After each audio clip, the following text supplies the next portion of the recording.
Hello, kamusta po ang lahat? Sa araw po na ito, ibabahagi ko po sa inyo yung aming kapaguran at dyan po ay ako'y pulang-pula dahil sa sobrang init po.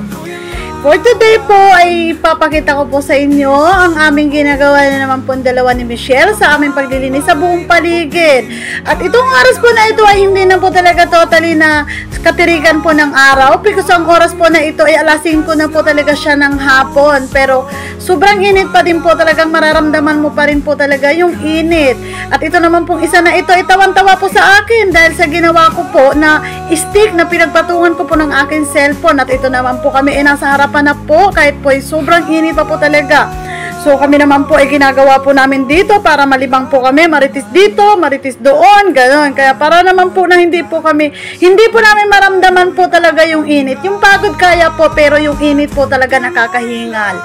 Sobrang init. Nandito na po kami sa kabilang area na po at dito po sa area na ito ay grabe po ang dumi dito kasi po sa mga aircon nagpapatakan po ang mga so lumot yon sa ano po, nagkakalumot po sila. So dito na po ako na naman po ang may hawak ng na para pang it-it po ng tubig, kaya ako naman po ang tudo it-it ng tubig, kuskus dito, kuskus doon, na para lang po kaming dalawa lagi naglalaro pag kami po ay nagdidilig.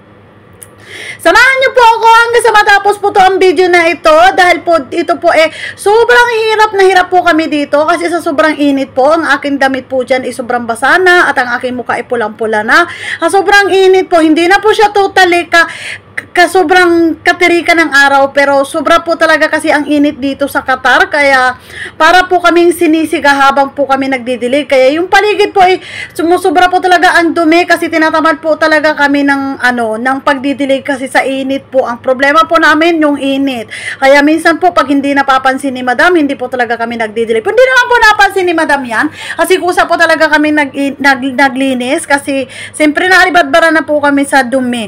Ito na po kami, sa harapan na po kami at malapit na po kami matapos dyan at ang damit ko po dyan halos na po talaga sobrang basa na sa sobrang init po talaga.